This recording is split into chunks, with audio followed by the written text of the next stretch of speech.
안녕하세요. 수업 시작하겠습니다. 오늘은 우리가 이제 신재생 에너지가 어떤 게 있는가에 대해서 한번 이야기해 보겠습니다. 여러분들이 알고 있는 신재생 에너지 무엇이 있나요? 우리 주변에서 신재생 에너지, 지난번에도 말했지만 가장 많이 쓰는 신재생 에너지는 크게 두 가지를 많이 씁니다. 첫 번째는 풍력, 두 번째는 태양광입니다. 그 외에 다양한 신재생 에너지가 있지만 나머지들은 미안하게도 지역적인 차이가 굉장히 심하고요. 그 다음에 발전 효율이 좀 심하게 낮은 것들도 있기 때문에 이 두 가지가 현재 주력으로 해가지고 여기저기에서 많이 되고 있고요. 나머지들은 조금 낮다고 생각을 하면 좋을 것 같습니다. 그래서 먼저 이 두 가지에 대해서 이야기하고 그 다음에 나머지에 대해서 이야기를 해보겠습니다. 먼저는 풍력에 대해서 한번 이야기해보죠. 풍력은 어떤 힘을 이용하는 거죠? 당연히 바람의 힘을 이용합니다. 바람의 힘을 이용하는 풍력 발전 어떻게 생겼으면 됐을까? 그냥 이렇게 생기면 되겠지. 여러분 주변에서도 많이 봤을 거예요. 굉장히 높은 선풍기가 달려있는 거. 그래서 이 선풍기가 돌아가고 있는 게 바로 풍력발전기인데요. 그럼 한 가지 물어볼까요? 이 풍력발전기의 이 날개, 블레이드라고 부르는데 보통 이 날개는 빨리 돌아가나요? 천천히 돌아가나요? 네, 여러분들이 본 거와 같이 굉장히 천천히 돌아갑니다. 아마 아무리 빨리 잡아봤자 한 5초에 한 바퀴 정도 돌아갈 것 같아요.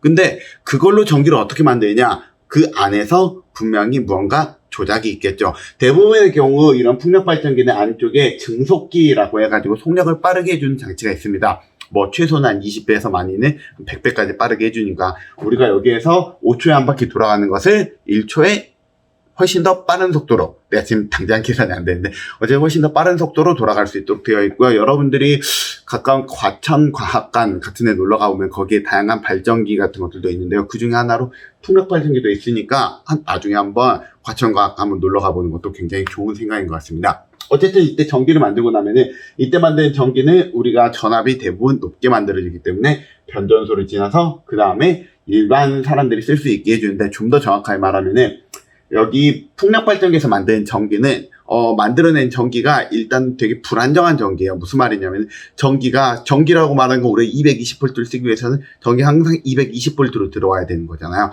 근데 바람이라는 건 조금 셀 때도 있고 느릴 때도 있잖아요. 그걸로 인해서 전기 전압이 좀 불안정하단 말이에요. 그 불안정한 것을 여기에서 잡아주고 해서 그 잡아준 거를 이쪽으로 일정하게 뿜어주는 거, 보통 이런 식으로 전기는 이루어져 있습니다. 그래서 풍력 발전기 내부는 보통 이런 모습이에요. 이렇게 블레이드가 들어가면 여기 축이 있고요.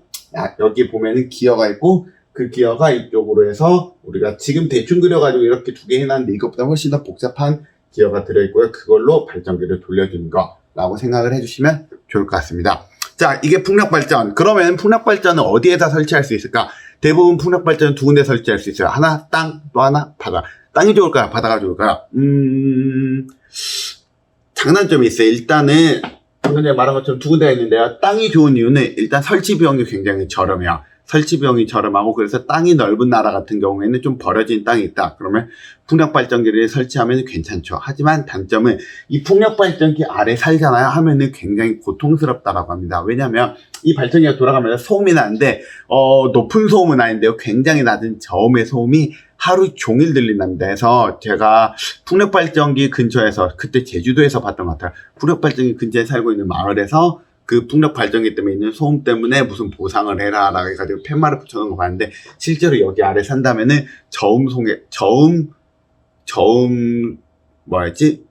저음공해라 불러야 되나요? 그래서 그게 굉장히 심하다라고 해요. 그래서, 그리고 육지가 생각보다 바람이 일정하게 부는 것보다는 바람이 왔다 갔다 하는 경우도 되게 많고요. 바람이 언제는 이쪽으로 불었다, 언제 저쪽으로 불었다 해가지고 우리가 이 풍력발전이 돌아가는 게 한쪽을 보통 보고 있는데 그것도 좀 문제가 있고요. 그래가지고 이것보다 현재 조금 더 유망한 쪽은 해상발전이에요.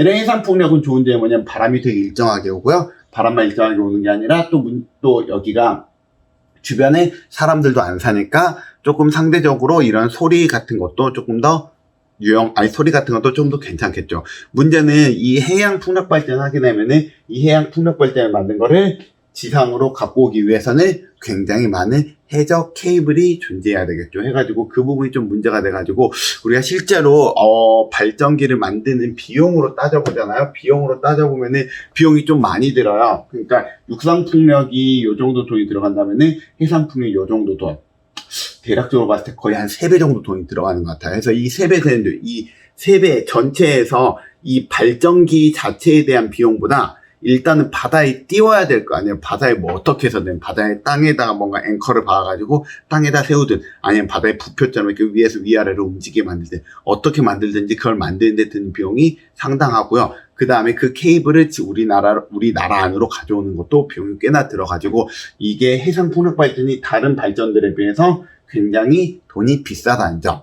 물론 이거 말고 또 다른 비싼 걸로는 지열 발전도 있긴 하지만 이건 지열 발전할 때 이야기를 해드릴게요. 하지만 그래서 이 해상 풍력 발전을 원래는 케이블로 갖고 와야 되지만 중요한 거는 전기를 갖고 와야 되는 게 꼭 케이블로 갖고 와야 되느냐 라는 생각과 함께 무슨 생각도 요새 많이 나오냐면은 그럼 차라리 여기에서 이 만든 전기를 주변에 있는 물, 바닷물을 수전에 그러니까 물을 전기분해해가지고 수소를 만들어서 그 수소를 저장을 하고 있으면 어떻겠느냐. 그래서 나중에 수소 유조선 같은 게 와가지고 수소 유조선 말이 좀 이상 수소 탱크선이라고 부르면 되겠다. 수소 탱크선이 와가지고 그 수소를 가져가서 마치 기름을 캐내듯이 그쪽에서 수소를 캐내가지고 육상으로 옮겨주는 시스템을 만들면 어떨까라고 현재 미래를 계획을 하고 있는데요. 근데 이 미래는 어떻게 보면은 그 다가올 미래가 아니라 그 다가올 미래, 그 다음 미래. 그러니까 최근에서 한 10년 뒤가 아니라 한 30년 뒤 정도를 바라보는 거니까 아직은 좀 많이 멀다는 거. 그 정도만 기억을 하면 될 것 같습니다.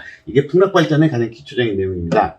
자, 그 다음으로는 우리가 이제 태양광 발전에 대해서 이야기를 한번 해보겠습니다. 태양광 발전이라 부르는 거는, 지금까지 여러분들이 알려줬던 발전 방법과는 좀 궤가 달라요. 뭐가 다르냐면 지금까지 만들었던 발전 방법은 뭐든지 다 굴리는 형태로 이루어졌잖아요. 이 굴린 형태라고 말했던 거는 전자기 유도 현상이라는 걸 이용을 했다라고 이야기했는데 이 태양광 발전은 그걸 이용한 게 아니에요. 태양광 발전 무엇을 이용해 줬냐면은 햇빛을 받으면 그 햇빛에 따라서 알아서 전기가 나오게 만드는 효과가 있을 거예요. 광전 효과라고 부르는데요. 그 광전 효과를 이용을 해가지고 전기를 만드는 걸 우리는 태양광 발전이라고 부른답니다. 그래서 이 광전 효과를 이용을 하기 위해서는 일단 제일 먼저 써야 되는 게 폴리실리콘이라는 걸 써야 되는 규소. 여러분, 규소라고 말하는 거 흔한 금속이에요? 아니면 흔하지 않은 금속이에요? 이거 흔한 거예요. 규소가 지상에 있으면은 규소는 대부분 산소랑 결합해서 해서 산화규소로 있는데 이 산화규소를 우리나라 말로 뭐라 부른다 했지? 돌멩이라 부른다 했잖아요. 지금 되게 흔한 금속인데요. 그 흔한 금속을 가지고 우리가 순도를 굉장히 높여줘요. 얼마나 높여줘요? 순도 6n 이상을 했는데 이 6n의 이 n은 9의 줄임말 6은 6개라는 거는 순도를 99점 뒤에 9999를 붙일 때 9에 6개를 붙여준 거예요. 그래서 99.999999를 만들잖아요. 그러면은 이거는 단결정화 시키게 되는데요. 그러면은 그 단결정화 시킨 그게 우리가 실제로 이용하는 태양광 발전에서 사용하고 있는 이 웨이퍼가 된답니다. 참고로 이거를 9를 더 많이 붙여보잖아요. 9를 9n, 9개를 붙이거나 11개를 붙이게 된다면 이게 우리가 흔히 이야기하는 반도체랍니다. 그래서 반도체도 실은 실리콘으로 만든다라고 생각을 해주시면 실리콘 규소로 만든다라고 생각하시면 되고요. 그래서 이 폴리실리콘을 만든 것을 우리가 중요한 것은 이렇게 페이퍼로 만들어 인고 웨이퍼라고 말하는 것. 아주 길다란 금속 뭐라 그래 금속 원통을 만든다면 그 원통을 뚝뚝뚝뚝뚝 잘라요. 마치 CD처럼.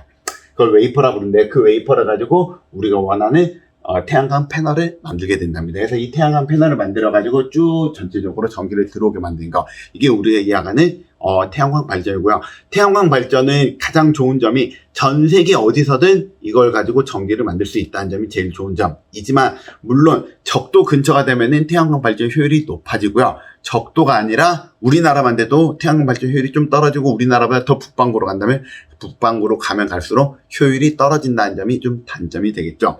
자, 그래서 내용부터 한번 봐볼게요. 태양빛을 반도체에 쪼이면 표면으로부터 전자가 나오는 광전 원리를 이용해서 전기를 생산하는 게 태양광 발전이고요. 단점은 발전 효율이 낮고 발전 단가가 높아요. 그 다음에 이것 또한 많은 부지를 차지한다. 그러니까 하나의 부지 안에서 하나의 땅 안에서 만들어낸 전기가 많지는 않다라는 점이 좀 많이 단점이긴 합니다. 또한 이런 태양광 발전이 우리 주변에 많아가지고 되게 좋은 척하지만 실은 나쁜 점이 이것만 있는 거 아니에요. 태양광 발전의 나쁜 점은 비 와도 전기 못 만들어요. 눈 와도 못 만들어요. 황사가 불어도 전기를 못 만들어요. 즉 우리가 날씨가 맑고 쨍쨍한 날에만 전기를 많이 만들고 그렇지 않은 경우에는 전기를 못 만드는 경우가 굉장히 많기 때문에 전기를 계속 꾸준히 많이 만들기에는 날씨의 영향을 좀 심하게 많이 받는다는 점이 문제가 된답니다. 그래서 얘가 더 커브 지난 시간에 말했죠. 이렇게 전기를 전통 발전에서 만들어내는 전기가 급격하게 늘어나게 만드는 주 원인이 된다라고 생각을 하시면 된답니다. 그리고 이거를 우리나라에서 최근에 발생을 했죠. 우리가 이거를 어디다 설치할까 하다가 산에다 설치하기 위해서 산에다 설치를 했는데 설치를 하면서 주변에 있는 나무들을 많이 훼손을 하다 보니까 그쪽이 산사태가 일어난 거, 즉 임야 훼손으로 인한 우리가 재해 발생 가능성도 높아진다는 점이 문제가 되고요. 그러면은 이 친환경 발전 중에서 얘는 한번 그 이야기 해볼까요? 이 태양광 발전은 이미 많이 발전한 산업일까요? 아니면은 아직 초기 산업일까요?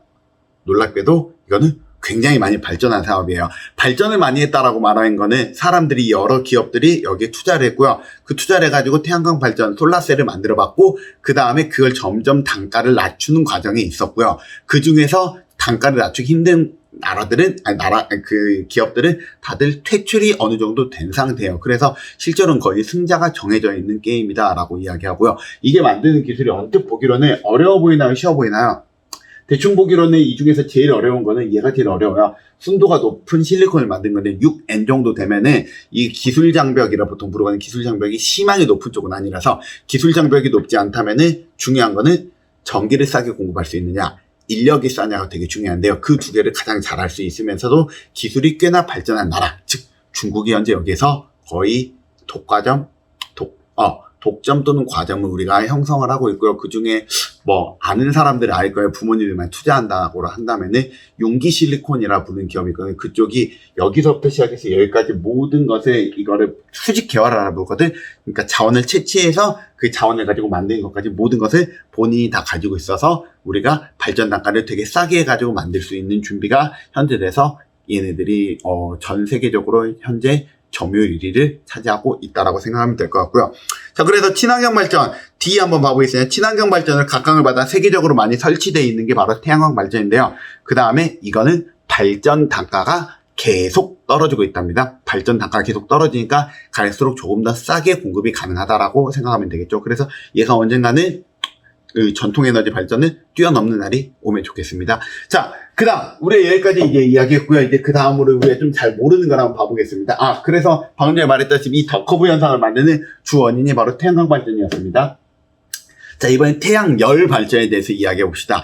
태양광과 태양열은 말이 다르듯 우리가 여기서 원하는 것도 서로 다르답니다. 태양열 발전이라고 부르는 건 뭐냐면은 태양에는 열기를 모아서 전기를 만든다라고 생각하면 됩니다. 그럼 열기를 모은다? 열기를 모으면 화력 발전이랑 느낌이 비슷한가요? 네, 그렇습니다. 그래서 화력 발전이랑 뭐가 비슷하면 이 열기를 모은 걸 가지고 무엇을 하냐면 물을 끓여요.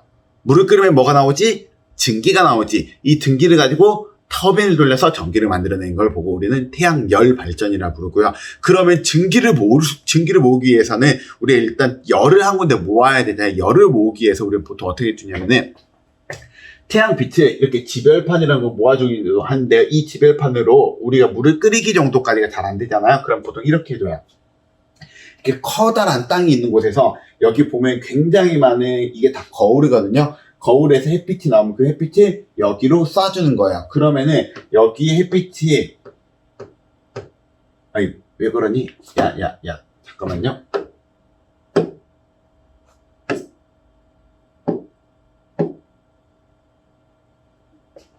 이 굉장히 많은 햇빛이 어떻게 되냐면요. 이 많은 햇빛이 여기로 모이는 거예요.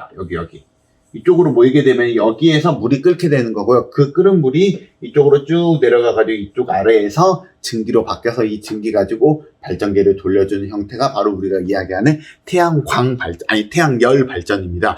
그러면 이 태양열 발전하기 위해서는 필수적으로 필요한 것이 햇빛이 굉장히 쨍쨍 내리쬐는 지역이어야 한다. 두 번째, 커다란 부지를 이걸로 뚝 떼서 줄 만큼 커다란 부지가 많은 나라여야 한다라고 생각하면 되고요. 우리나라는 놀랍게도 이 두 가지가 둘 다 만족하지 못하죠. 그럼 우리나라는 태양열 발전이 없느냐? 없진 않아요. 대신 이 태양열 발전은 그러면 만약에 요만큼으로 모으지 못하고 요만큼으로 모아서 물이 끓지는 못했다. 그럼 따뜻한 물 정도가 만들어지겠지. 따뜻한 물 갖고 뭐 하면 좋을까요?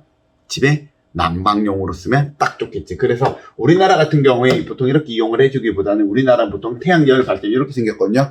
지붕에 달려있는데요. 여러분 태양광 발전의 그 솔라 패널이랑 조금 다르게 생겼죠. 여기서는 여기 아래 물이 지나가고 있고요. 이 물을 우리가 햇빛으로 보면서 이 물을 따뜻하게 해주거든요. 이걸 집 난방, 온수용으로 보통 많이 해주는 게 가장 일반적이라고 생각을 해주면 될 것 같습니다. 그래서 태양열 발전, 필기해 봅시다. 태양의 열을 지별판으로 모아서 물을 끓여서 증기를 생산하는 방법입니다. 우리나라에선 주로 뭐로 쓴다? 발전용보다는 난방용으로 많이 씁니다. 라고 생각하면 될 것 같습니다.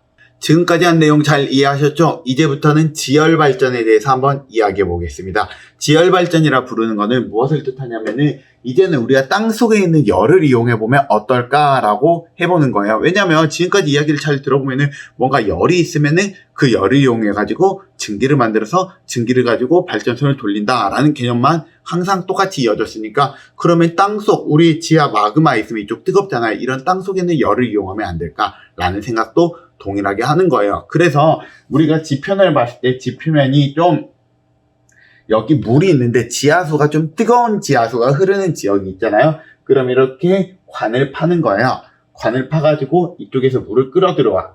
그래서 이 물을 가지고 우리가 증기를 만들어가지고 우리가 터빈을 돌리고 다시 이 물은 다시 복수기에서 물로 다시 만들어서 여기에다 넣어주는 거야. 이거 물 다시 안 넣어주면 계속 물 빼기만 하면 나중에 여기가 쪼그라들어서 무너져 버릴 수 있으니까 이쪽에서 물을 빼고 이쪽에서 물을 다시 넣어주고 이런 식으로 해주는 발전도 있어요. 이거 우리가 지열발전이라고 부르거든요. 이런 지열발전 주로 어떤 지역에서 하면 좋을까요? 화산이 근처에 많이 있다. 그래서 주변이 활화산 지역이다. 그런 경우에는 우리가 이걸 써주면 굉장히 유리하겠지. 우리나라는 이게 가능할까요? 불가능할까요? 우리나라 주변에 온천수 나오는데 근처에서 이런 걸 조금 도전을 하긴 했는데요. 실제로 발전에 쓸 만큼 굉장히 뜨거운 열이 나오는 경우는 극히 드물고요. 이 열을 가지고 방금 말했던 것처럼 온천수를 이용해 준다거나 아니면은 집 난방, 온수용 정도로 이용을 해주는 게 우리나라의 지열 발전의 현실이랍니다. 그래서 우리나라도 무언가 이런 친환경 에너지가 모든 부분에서 다 잘 되기보다는 특정 부분은 좀 잘 되고요. 특정 부분은 좀 안 되는 부분이 있다라고 생각을 하면 될 것 같습니다. 그 다음, 이제는 넘어가봐. 이제는 연료전지에 대해서 조금 이야기해 보겠습니다. 연료전지, 우리가 지난번에 수송이라는 파트에서 수업을 잠깐 했는데요. 연료전지는 원리가 무엇이냐면은 우리가 수소와 산소가 만나서 물이 되는 반응을 우리가 일으켜서 물이 될 때 만들어지는 전기를 이용하자가 기본 원리예요. 무슨 말이냐면은 어디 갔니?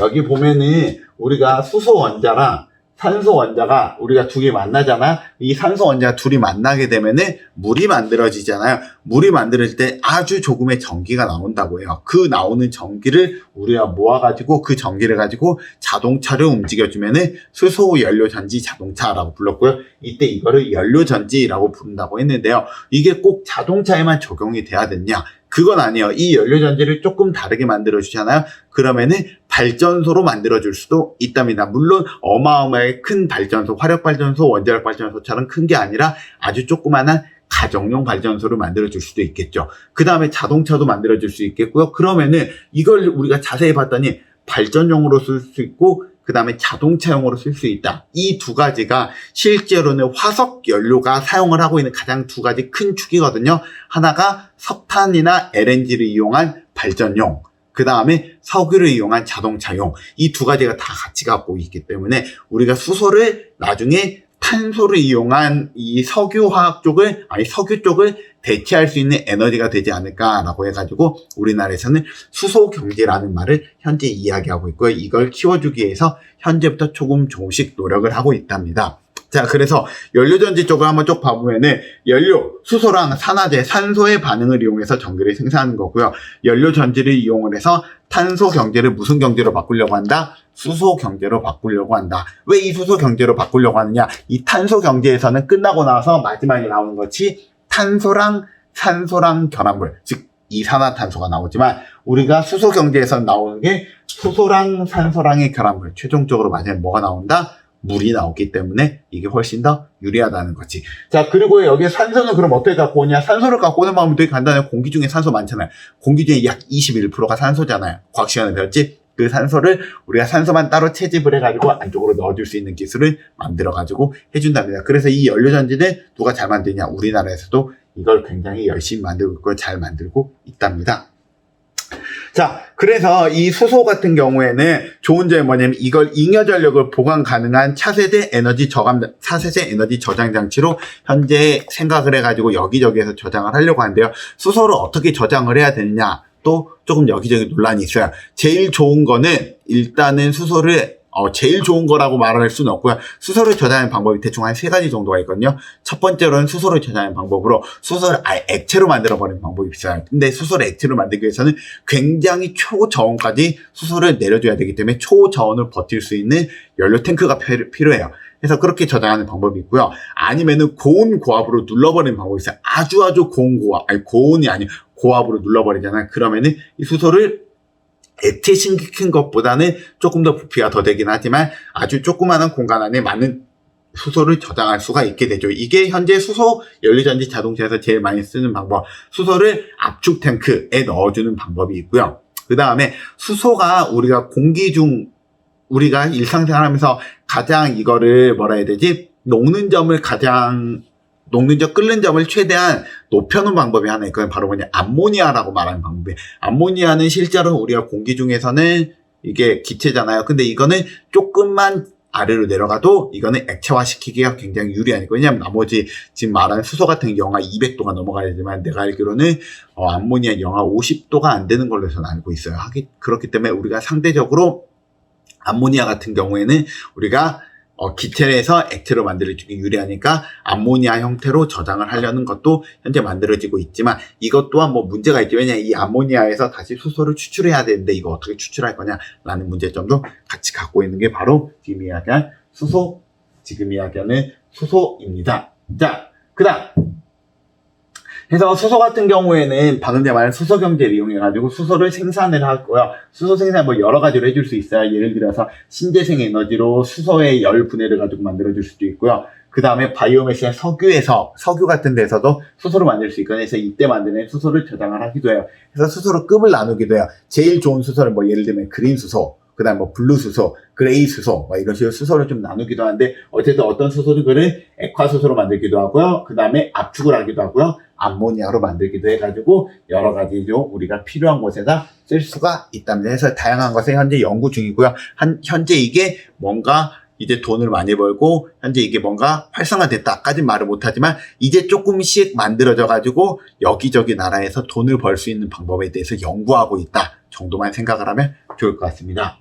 자, 그래서 연료전지 같은 걸 이용해가지고 연료전지 발전소를 만들면 보통 이런 느낌이 들어요. 연료전지 발전소는 이렇게 돼 있어서 이렇게 우리가 나중에 이게 만들어지게 된다면 뭐가 좋냐면은 이게 엄청 크게 만들지 않아도 되거든요. 그러니까 한 집 아니면 하나의 아파트 단지 정도의 전기를 만들어주는 시설로도 쓸 수 있어요. 그러니까 지금까지 우리나라에서 전기를 만들어내는 방법이 큰 발전소가 하나 있어서 거기서 전기를 쏴주는 형태였다라고 하면 이건 그렇게 만드는 게 아니라 그냥 각자 집 또는 한 아파트 단지, 한 동네에서 발전소를 만들어서 개별적으로 발전해주는 방식으로 바뀔 수 있다라는 점이 우리가 있긴 한데요. 이건 아직 실은 좀 먼 미래랍니다. 먼 미래. 그냥 한 10년 요 정도가 아니라 30년이 넘어야 되는 미래이기 때문에 아직은 조금 이렇게 해보면 어떨까 정도 생각을 하는 정도다라고 생각을 해주면 좋을 것 같습니다.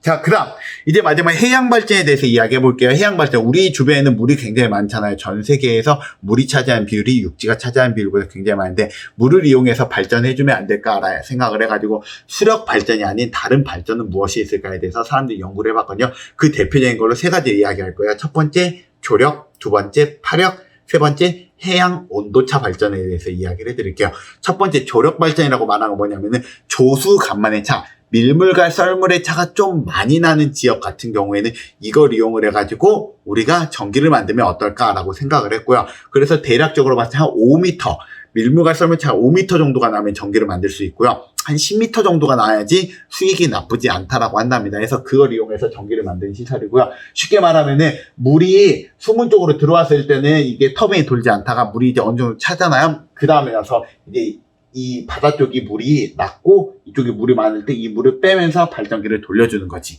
그렇게 해주면은 우리가 밀물 때는 물을 모아두고 썰물 때는 이거를 빼주면서 발전해주는 용도인데요. 이렇게 해준다면은 좀 장점과 단점, 이렇게 단점 같은 경우에는 하루에 발전을 몇 번 할 수 있을까? 썰물이 일어날 때는 발전이 일어날 수 있으니까 대략적으로 봤을 때 하루에 한 2번 정도밖에 발전이 안 되겠지. 그 다음에 한 번에 대신에 이 전기는 우리가 밀물과 썰물만 가지고 만드니까 전기 같은 경우에 무한적으로 만들기 굉장히 유리하겠지. 따로 다른 돈 같은 걸 별로 안 들고. 현재 이게 우리나라에 있느냐? 있어요. 이게 어디 있냐면은 저기 인천에 가보면 인천에 그 조개 같은 거 되게 많이 나오는데 이름을 까먹었네. 인천 쪽에 가보면은 대부도라는 곳이 있거든요. 대부도 가는 쪽에 보면 조력발전소 있어요. 여러분들이 나중에 심심하면은 인천 쪽에 가가지고 대부도 쪽에 조력발전 구경을 해보시기 바랍니다. 자, 그 다음에 이제 파력발전이라는 것도 있어요. 파력발전이라는 건 파도의 힘을 이용해준다는데 파도의 힘을 어떻게 이용해주냐. 파도라는 게 위아래로 파도가 출렁거리잖아요. 그러면은 우리가 특정한 공간을 딱 막아둬봐요. 막은 상태에서 파도가 출렁거리잖아요. 그러면 파도 빼고 나머지 공간은 뭐가 되지? 공기의 공간이 되잖아요. 그러면은 파도가 위로 올라갔을 땐 공기의 공간이 줄어드니까 공기를 바깥으로 내뿜게 되고요. 파도가 내려가게 되면은 공기가 여기 상대적으로 많이 필요하니까 우리가 이쪽으로 공기가 들어오게 되는 형태가 되잖아요. 그래서 우리가 파도가 올라가면 공기를 내뿜고 파도가 내려가면 공기를 빨아들이는 이 양쪽의 힘을 이용해 가지고 우리가 발전을 만들어 줄 수 있거든요. 이거 우리는 파력발전이라고 부른답니다. 그래서 파도 이렇게 올라가게 되면 공기가 압축돼서 공기를 이렇게 쏴주고 그다음 내려가면 공기를 안쪽으로 쏴주고 이 양쪽 것을 이용해서 전기를 만들어 준다라는 거고요. 현재 이게 됐냐? 우리나라에 현재 파력발전이 저는 없는 걸로 알고 있습니다. 그 다음에 이거는 해양 온도차 발전이라고 부르는 거예요. 해양 온도차 발전은 뭐냐면은 우리 바다 같은 경우에 바다 위쪽과 바다 아래쪽이 온도차가 생각보다 꽤 많이 나요. 그 온도차를 이용을 해가지고 특히 바다 아래쪽 같은 경우에는 섭씨 5도로 거의 고정되어 있거든요. 그래서 이 5도하고 이 위쪽의 온도하고 차이가 많이 나는 지방 같은 경우에 이 사이의 온도를 이용을 해가지고 무언가 기체를 만들어줄 수 있지 않을까라고 고민을 해봤고요. 이 사이에서 움직일 수 있는 이쪽 내려가면 액화가 되고 이쪽 높아지면 기화가 되는 우리가 물질이 하나 있대. 바로 뭐냐면은 암모니아라는 거거든요. 암모니아가 여기 사이 정도에서 우리가 끓는 점이 형성이 되어 있기 때문에 이 사이 온도에서 이쪽으로 내려가지고 얘는 액화를 시키고 이쪽으로 높여가지고 기화를 시켜가지고 그 온도를 이용해가지고 기화가 되면은 터빈을 돌려주고 그 다음에 다시 액화시키고 기화시키고 액화시키고 기화시키고 하는 방법을 노력을 하고 있고요. 이걸 우리가 해양 온도차 발전이라고 부르는데요. 이건 현재 이것도 구상 중이에요. 그래서 이걸 가지고 뭔가 발전이 효율이 제대로 나왔다. 그래서 이걸 가지고 뭔가 전기를 획기적으로 많이 만들었다. 아직은 그 정도 단계가 아니라고 생각하면 되겠습니다. 자, 지금까지 내용을 잠깐만 정리하자면은 다양한 방법으로 전기를 만드는 방법이 있어요. 바다의 힘을 이용한 지금 제가 보여준 이게 파력이라든지 조력이라든지 해양 온도차 발전도 있고요. 태양의 빛을 이용해준 태양광, 태양열 발전도 있고요. 바람의 힘을 이용해준 풍력 발전도 있지만 이 모든 거를 다 더해봤자 전체 전기 비율의 몇 %밖에 안 된다? 우리나라 같은 경우에 6.5%도 아니에요. 여기 있는 것만 더하잖아요. 2%밖에 안 된다. 전 세계적으로 봤을 때도 이건 10%도 차지하지 않는 비율이다. 즉 우리가 전기를 이거저걸로 많이 만들고 싶지만 실제로 화력 발전과 원자력 발전이 워낙에 전기 만들어내는 게 파워가 세기 때문에 얘들의 파워를 높일 때까지 아직도 많은 우리가 연구가 필요하다라고 생각하면 오늘 내용은 정리가 끝날 것 같습니다. 오늘 수업 듣느라 수고 많으셨고요. 이제 나머지는 다음 시간에 하겠습니다. 안녕.